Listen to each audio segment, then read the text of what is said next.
안녕하세요. 오늘은 부자 아빠의 투자 가이드 3권 부자 아빠 가난한 아빠 세 번째 시리즈에 대해서 소개를 해드릴게요. 실제적으로 투자를 하는 데 있어서 필요한 내용들이 굉장히 많이 들어있고요. 사업을 시작하시기 전이나 앞으로 그러니까 돈을 어떻게 투자해야 할까 이런 것에 대해서 고민하고 계신다면 굉장히 도움이 되는 책이라고 생각이 돼요. 소개를 해드릴게요.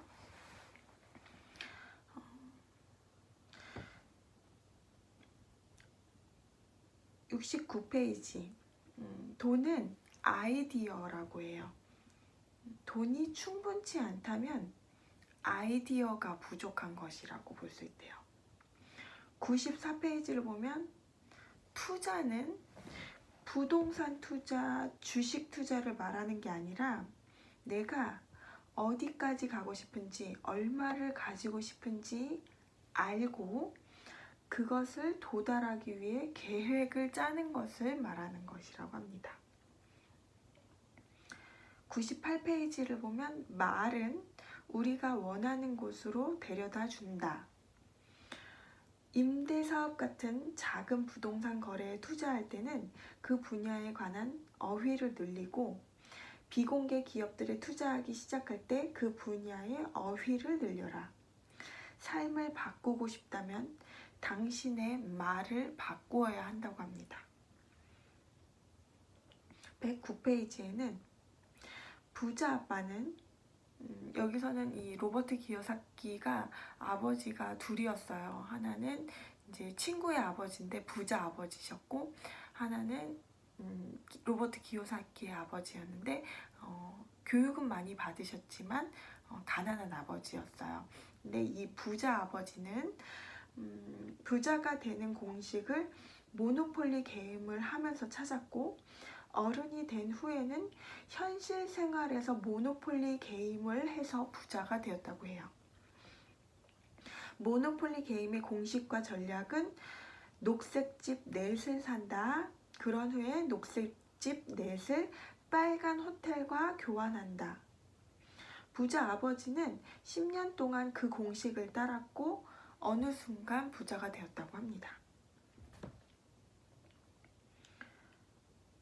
113페이지에는 나에게 맞는 투자 계획을 찾는 법이 나오는데요. 첫 번째는 시간을 내서 조용히 생각하라고 합니다. 두 번째는 그 시간에 나는 삶이라는 이 선물로 무엇을 하고 싶은가를 생각하고요. 세 번째로는 한동안 적어도 당신이 원하는 것을 확실히 알 때까지 누구와도 얘기하지 말아라. 친구와 가족은 물론이다 라고 나와요. 네 번째 마지막인데요. 금융 컨설턴트에게 전화해라. 여러 곳에 전화해서 당신이 경제적 계획을 작성하는 데 도움을 줄 수 있는 컨설턴트를 선택해라 라고 나와요. 157페이지에는 투자의 첫 번째 규칙이 나와요. 총 6개의 규칙이 나오는데요. 첫 번째 규칙은 자신이 어떤 종류의 소득을 위해 일하는지 늘 알고 있어야 한다고 하는데요. 소득에는 세 가지가 있어요. 근로소득과 투자소득, 비활성 소득이 있어요. 근데 근로소득은 우리가 일하거나 일자리나 노동에서 얻는 소득을 말하고요. 두 번째 투자소득은 주식이나 채권, 펀드 등에서 나오는 소득을 말해요. 세 번째로 비활성 소득은 대개 부동산에서 비롯되는 소득을 말해요. 어떤 종류의 소득을 위해 일하는지 늘 알고 있어야 한다고 해요. 두 번째 규칙은 최대한 근로소득을 투자소득이나 비활성 소득으로 바꾸는 것이라고 해요. 그리고 이것은 투자가가 해야 할 사실상의 전부라고 합니다. 세 번째 규칙은 투자 소득이나 비활성 소득에서 수입을 발생시킬 수 있는 안전한 자산을 사라고 합니다. 네 번째 규칙은 어떤 주식이 잘 알려져 있고 그 주식을 통해서 이미 많은 돈을 벌었다면 파티는 이미 끝났거나 곧 끝나게 될 경우가 많다고 해요. 부자 아버지가 듣고 싶은 이야기는 탄식과 한숨의 이야기이다. 그런 곳에 좋은 투자가 있다. 군중이 좋아하지만 지금은 인기가 식었으나 고칠 수 있는 것은 사라고 합니다. 가망이 없는 것은 사지 말라고 해요. 5번째 규칙. 지나간 기회에 탄식하지 말고 공부하고 배우고 현금을 가지고 대비하라고 합니다. 공부하면 할수록 더 많은 기회가 찾아온다고 합니다. 6번째. 좋은 거래는 현금을 끌어당기고 나쁜 거래, 즉 손해를 보게 되는 거래는 현금을 모으는 것이 무척 어렵다고 합니다. 201페이지에 보면 자산과 부채가 나오는데요. 이것의 차이는 현금이 유입이 되면 자산이고 현금이 나가면 부채라고 할 수 있다고 해요. 집을 내가 소유해서 대출금, 이자, 재산세, 보험, 전기세, 가스비, 유지비 등으로 1,000달러가 나가게 된다면 그거는 부채예요. 근데 반면에 1,200달러로 월세를 줘서 매달 200달러의 수입을 얻는다면 그것은 자산이 된다고 합니다. 그리고 언젠가 오를 부동산을 사지 말고 실제 현금이 수입이 되는 자산을 사라고 합니다. 216페이지에 보면 재무제표, 연간보고서, 사업계획서를 많이 읽으면 읽을수록 금융지능과 금융비전을 높일 수 있다고 합니다. 처음에는 어렵겠지만 차차 쉬워지고 빨리 이해하게 된다고 합니다. 235페이지를 보면 부자가 되는 방법은 여러 가지가 있지만 그중 여러 사람에게 봉사함으로써 부자가 되는 방법이 있대요. 부자 아버지가 부자가 된 방법인데, 예를 들어서 의사가 한 번에 한 사람의 환자만 볼 수 있다면 오래 일하는 것과 환자를 빨리빨리 보는 법이 있어요. 부자가 되는 방법으로.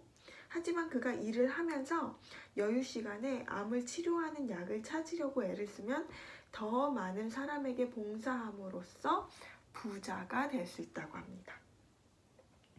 249페이지에는 나는 내가 만든 자산에서 나오는 돈을 사용해 다른 자산을 사려 합니다 라는 말이 나와요.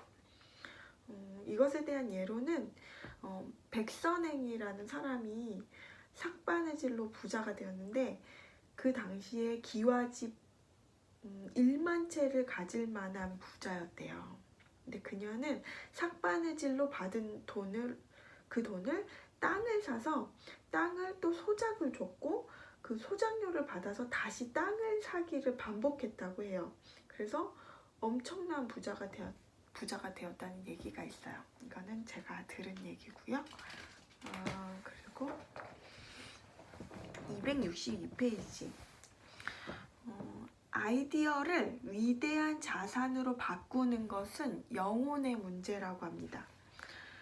당신 안에 있는 창업가적 영혼을 발견하면 모든 평범한 아이디어를 비범한 재산으로 영원히 바꿀 수 있다고 합니다.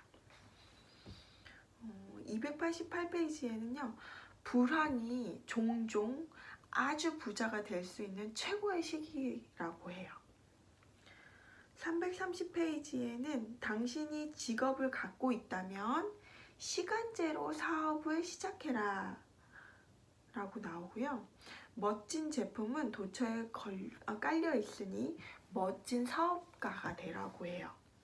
빌 게이츠는 자신의 소프트웨어를 제품을 발명하지 않았다고 해요. 그는 컴퓨터 프로그래머들로부터 샀고 그 후에 세계 역사에서 가장 크고 강력한 영향력 있는 기업을 만들었다고 해요. 빌 게이츠는 멋진 제품을 만들지를 않았어요. 하지만 그는 멋진 사업을 만들어 세계에서 가장 부자가 되었다고 해요. 아마존 역시 차고에서 시간제로 시작이 되었고요. 그 젊은 사업가는 억만장자가 되었다고 합니다. 346페이지에는 사업은 아무리 늙어도 할 수 있고 아무리 어려도 할 수 있다고 합니다. 샌더즈 대령이 KFC 치킨을 시작했을 때 그의 나이는 66세였다고 해요. 351페이지에 보면은 사업을 할 때 사업을 할 때는 팀으로 일해야 한다고 하고 리더십이 있어야 한다고 하고 사명감이 있어야 한다고 하는데요. 자영업자는 혼자서 개인으로 일을 하지만 사업가는 팀으로 일을 한다고 해요. 회계사들, 변호사들, 은행가들, 중개인들, 금융 컨설턴트들과 함께 팀으로 일을 하고요. 그리고 사업가는 리더의 역할을 하는데요. 리더는 비전가, 그리고 치어리더 역할을 하는데요. 그리고 십장 역할을 하는데 치어리더는 팀의 기운을 북돋워서 사명을 달성하도록 돕고요. 십장은 팀이 사명 달성에서 벗어나는 사안들에 대해서 통제력을 행사한다고 합니다. 380페이지를 보면 자영업자들은 1:1 판매에 능하다고 해요. 그렇지만 사업가는 시스템을 통한 판매, 마케팅에 대해서 배울 필요가 있다고 합니다. 그리고 이 사업에 필요한 최적의 효율을 위해 모든 사업에 필요한 시스템은 다음 영상에서 좀 구체적으로 말씀을 해드리도록 할게요.